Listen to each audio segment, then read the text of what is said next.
नमस्कार, मैं हूं आपके साथ सुनील कुमार शर्मा और आप देख रहे हैं न्यूज जन आवाज।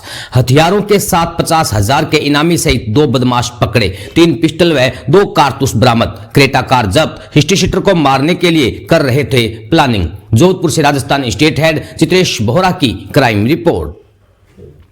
जोधपुर कमिश्नरेट की महामंदिर पुलिस ने अवैध हथियारों को लेकर बड़ी कार्रवाई की है। पुलिस ने उदयपुर के हिस्ट्री शीटर को उसके साथी के साथ गिरफ्तार किया है। इसमें एक बदमाश 50,000 रुपए का इनामी है। आरोपी एक हिस्ट्री शीटर की मर्डर की प्लानिंग कर रहे थे। आरोपियों के कब्जे से 3 पिस्टल, 2 कारतूस और एक क्रेटा कार भी जब्त की गई है।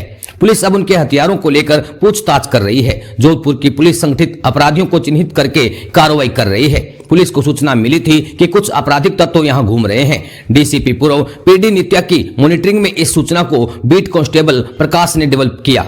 इसके आधार पर 50,000 के इनामी बदमाश उदयपुर निवासी हिस्ट्री शीटर नरेश वाल्मीकि और जैसलमेर निवासी अमन वाल्मीकि को गिरफ्तार किया गया है। उनके पास से 3 पिस्टल और 2 कारतूस बरामद हुए। आरोपी नरेश के खिलाफ अलग अलग थानों में करीब 37 मुकदमे दर्ज हैं। वहीं अमन के खिलाफ 6 मुकदमे दर्ज हैं। इनके खिलाफ 111 की धारा लगाई गई है, जो संगठित अपराधियों के खिलाफ लगाई जाती है। दोनों को बदवासिया इलाके से गिरफ्तार किया गया है। शमशान घाट में भी रहे आरोपी नरेश के खिलाफ उदयपुर पुलिस ने 50,000 रुपए का इनाम घोषित कर रखा था। आरोपी इसके चलते फरार चल रहा था। आरोपी आने वाले समय में उदयपुर के ही हार्डकोर अपराधी प्रवीण कसेटा की हत्या की साजिश रच रहा था। प्रवीण अंबा माता थाने का हिस्ट्री शीटर है। इस बड़ी कार्रवाई को अंजाम देने में विशेष भूमिका कांस्टेबल प्रकाश, राम निवास और रतन लाल की रही।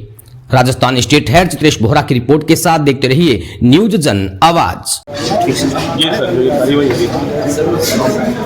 पुलिस कमिश्नर साहब श्री ओम प्रकाश जी निर्देशानुसार और उनके मार्गदर्शन में जोधपुर आयुक्तालय की टीम अपराधियों की धरपकड़ और अपराधों की रोकथाम के लिए कार्य कर रही है। और बीट प्रणाली का जिस हिसाब से सुदृढ़ीकरण हुआ है, उसका एक सुखद परिणाम आया है कि हमारे बीट कांस्टेबल को एक ये आसूचना प्राप्त हुई थी उदयपुर का हार्डकोर क्रिमिनल जो कि वांछित है और जिसके ऊपर 50,000 का इनाम घोषित हो रखा है, वो अपराधी जोधपुर के अंदर शरण लेकर के कोई बहुत बड़ी वारदात को अंजाम देने की फिराक में है। सूचना के आधार पर हमने अपराधी नरेश वाल्मीकि व उसके एक साथी को पकड़ने में कामयाबी हासिल की है और जिससे कोई बहुत बड़ी वारदात होने से भी बची है। और जो हमारा संकल्प है कि अपराधियों से जनता को भयमुक्त करवाना है, उस कार्रवाई में ये जो कार्य है ये बड़ा कारगर साबित हुआ है और आगे भी इस प्रकार से अपराधियों के जो भी मंसूबे हैं वो नाकामयाब किए जाएंगे।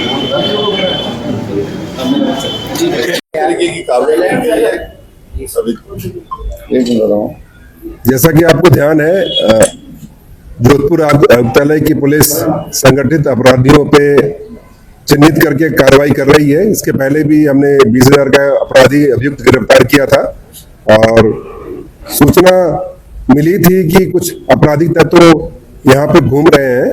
उस सूचना पे उसको बीट कांस्टेबल ने डेवलप किया है और उसके बाद उदयपुर पुलिस का जो हार्डकोर एचएस नरेश हरिजन, जिसके खिलाफ 37 मुकदमे दर्ज हैं, उनको 3 पिस्टल और 2 कारतूस, इसके अलावा एक क्रेटा के साथ उनसे बरामदगी की गई है। और इसके साथ ही अमन को भी गिरफ्तार किया गया है, जिसके खिलाफ 6 मुकदमे हैं। इनमें 111 की धारा लगाई गई है, जो संगठित अपराधियों के खिलाफ लगाई जाती है। इसमें विशेष ध्यान देने योग्य बात यह है कि इसके लिए 50,000 का इनाम उदयपुर पुलिस ने घोषित कर रखा था और ये उदयपुर में वांछित भी था और ये आने वाले समय में वहां के हार्डकोर अपराधी प्रवीण कसेटा की हत्या की साजिश कर रहा था।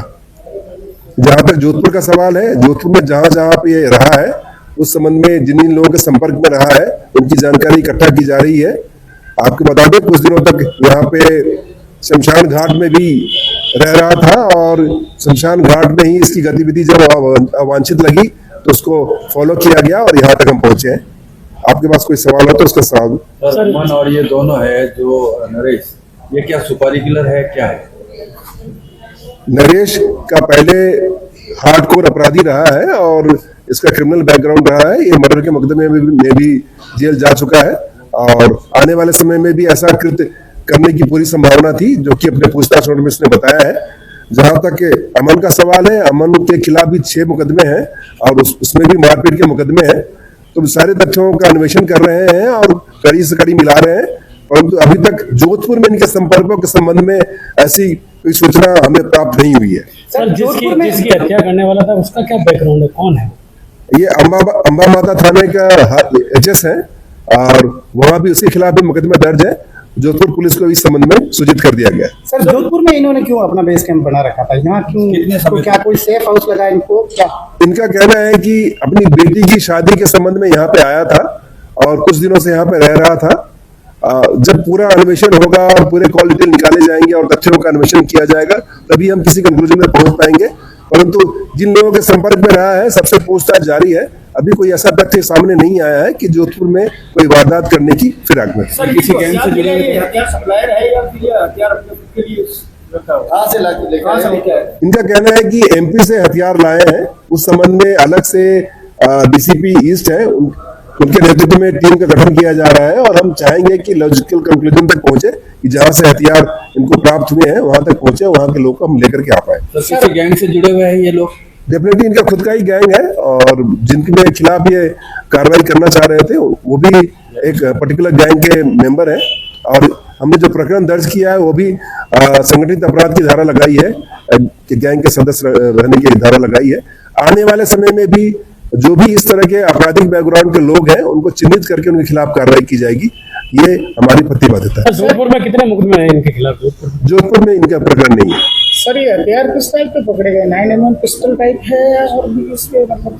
मैं कह सकता हूँ ये पिस्टल है। जब एफएसएल जाएगी और सारी जांचें होंगी तभी तथ्य सामने आएंगे। हमने तो सीज कर लिए हैं और एफएसएल भेजेंगे। सर ये पॉलिटिकल है? इस संबंध में अन्वेषण जब पूरा अपनी कंक्लूजन पे पहुंच जाएगा तभी उस तथ्य को बता सकते हैं। Thank you. आपने कहा सर कुछ दिन उन्होंने शमशान में डेरा डाला, तो जोधपुर में इन्होंने और कहाँ लोकेशन कई दिनों से, जैसे आप बता रहे थे कि रह रहे हैं ये यहाँ पे, जोधपुर में कहाँ ये लोकेशन? इनका कहना है कि कुछ विशेष स्थान पे गए, जो पर्यटक स्थान है वहां पे गए, उनको हम वेरीफाई कर रहे हैं और डेफिनेटली जहां जिन लोगों के संपर्क में रहे हैं, जिन जगहों पे गए हैं उसको 100% वेरीफाई करेंगे और कोई ऐसा तथ्य आएगा तो डेफिनेटली उसके खिलाफ भी कार्रवाई करेंगे। Thank you.